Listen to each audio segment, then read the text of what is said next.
Olá pessoal, bem-vindos aqui ao nosso canal. Estamos aqui numa transmissão da manifestação em frente à Polícia Federal de São José do Rio Preto e ao quartel militar também de São José do Rio Preto. Ao meu lado o professor Paulo Cristiano da Silva, e eu quero tentar aqui nesse momento responder a grande questão: um evangélico cristão, um pastor ou um instituto de apologética pode apoiar manifestações como essa? Pastor Paulo Cristiano, e agora? Pastor João Flávio, a todos estão ligados aí ao CACP, claro que pode. O cristão, ele não é só um cristão dentro de quatro paredes de uma igreja. Ele também é cidadão do céu, mas cidadão da terra também, tá? E ele deve zelar também pelo seu país. A Bíblia diz para nós obedecermos às autoridades. No entanto, quando as autoridades elas fogem à lei que zela pelo bem-estar da população, você tem obrigação civil de desobedecer a essa autoridade. Pastor, mas isso aqui que nós estamos fazendo hoje, muita gente pergunta, vocês são do CACP, que é um centro de apologética, isso aqui também tem a ver com defesa da fé? Tem a ver com defesa da fé. Primeiro, porque nós tivemos um ex-presidente preso, portanto são princípios morais que estão sendo lesados.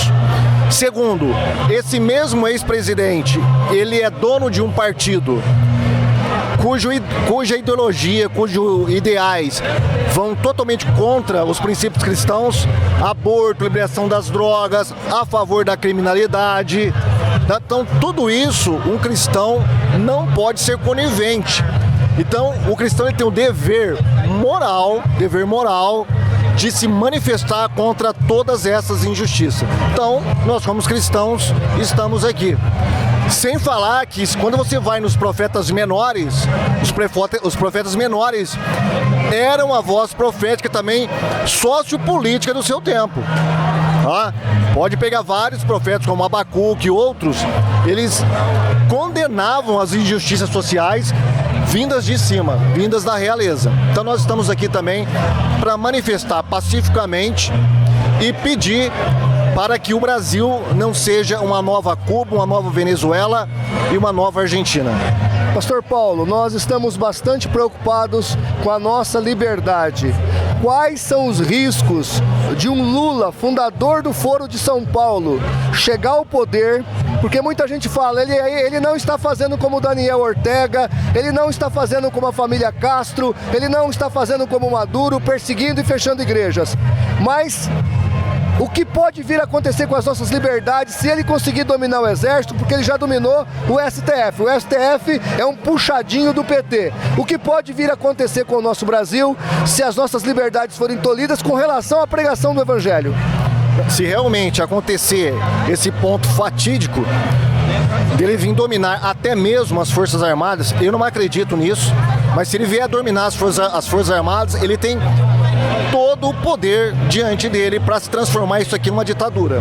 Como aconteceu em Venezuela, aconteceu em Cuba, está acontecendo lá na Nicarágua. E uma coisa importante, pastor João Flávio, Daniel Ortega passou 16 anos no poder, agora que ele começou a colocar as manguinhas de fora. O Lula é o último mandato dele. O Lula já está com o pé na cova. É o último mandato dele. Então, é a última cartada do PT. Porque quando o Lula morrer, acabou o PT. Então, é a última chance deles dominarem. Tanto é que você já viu que ditadores parabenizá-lo, né? Os presídios, as facções criminosas ficaram em festa. Então, tá tudo dominado. Ele tem a faca e o queijo na mão junto com a nossa Suprema Corte, infelizmente, que foi cabo eleitoral desse ex-presidiário. Agora eu vou tocar num assunto bem delicado. Pastor Silas Malafaia diz que 20% dos evangélicos votaram no Lula.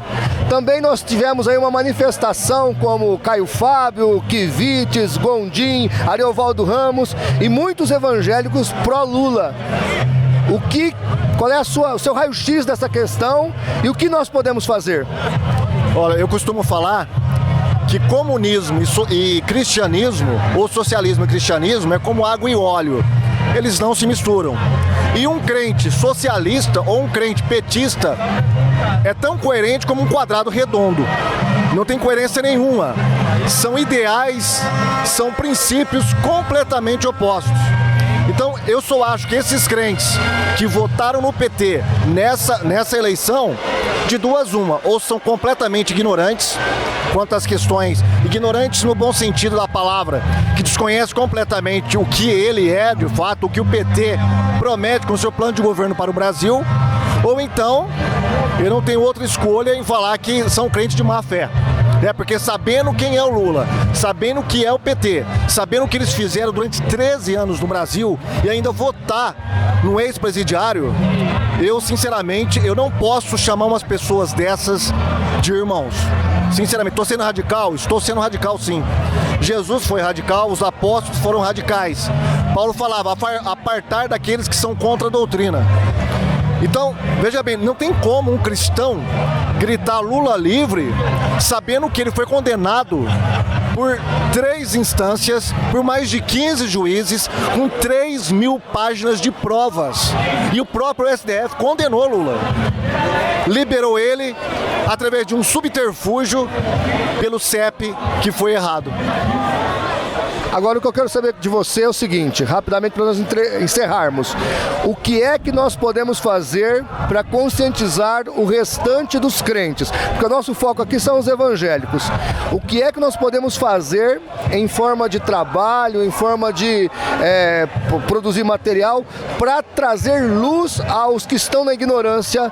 Porque o marxismo é uma heresia tanto quanto outra. Como é que a gente pode fazer para trabalhar essa questão? A primeira coisa que todo crente deve fazer é oração. É colocar o seu joelho no chão, dobrar, pedir a vontade de Deus, pedir sabedoria, esclarecimento e estratégia. Afinal de contas, nós estamos num país que a maioria é cristã. E, segundo alguns cálculos, aí, até 2032 aí, será a maioria evangélica. Não sei. Mas, enfim, Olavo de Carvalho, pastor João Flávio, falava o seguinte: tomar o poder e ganhar a eleição são coisas completamente diferentes. É o que o Dirceu falou. Completamente diferentes. O que é o poder? O que é o poder? Poder é você dobrar um povo, ou um grupo, ou uma pessoa à sua obediência. Quem que tem poder? Por exemplo, o pastor tem poder. O pastor tem poder, poder de convencimento. Líderes de sindicato têm poderes. Professores, poder. Qualquer líder de grupo tem poder. Então a igreja tem que vir para a base, começar a ensinar desde as crianças, ensinar também o que é princípios conservadores, princípios cristãos, e ensinar qual que é o inimigo também. Porque a apologética não se resume em trabalhar com heresiologia. A apologética é um campo amplo, tá? E inclui também seitas seculares, como por exemplo o comunismo. Tá? Então, nós devemos fazer uma base forte nas igrejas. Pastores que estão nos ouvindo, pelo amor de Deus, coloque educação político, lato, não no sentido político partidário, não tem a ver com partido, tem a ver com princípios cristãos da palavra de Deus. Por exemplo, os 10 mandamentos protegem a propriedade privada. O que o comunismo faz? Ele quer acabar com a propriedade privada. Olha essa determinação agora recente do Barroso. Está querendo acabar com isso, né? Então, são coisas assim que tem que ser ensinadas na igreja. Já não basta apenas você ficar com aquele feijão com arroz e falar que Jesus é bom. Jesus é bom de fato, porém você tem que conscientizar o povo. A nossa luta mudou, tá? O inimigo mudou também e nós temos que mudar nossas estratégias também, tá? E nós vamos batalhar assim até a volta de Jesus. Não é porque Jesus está voltando e que o crente é um cidadão do céu que você vai se omitir. Não, é agora que você tem que lutar. Você tem que provar com as suas obras como está a sua fé. Pastor Paulo, muito obrigado, que Deus abençoe você, a sua família, também a quem está nos assistindo, a toda a população. Nós acreditamos que deve ter umas 10.000 pessoas aqui, Pastor Paulo, é isso? Por baixo isso, viu? Tem muita gente aqui. Então o CACP está nessas manifestações, nós estamos pró-democracia, nós estamos contra o comunismo e estamos lutando para fazer pela verdade o que as seitas fazem pela mentira. Muito obrigado e até o nosso próximo vídeo. Aquele abraço.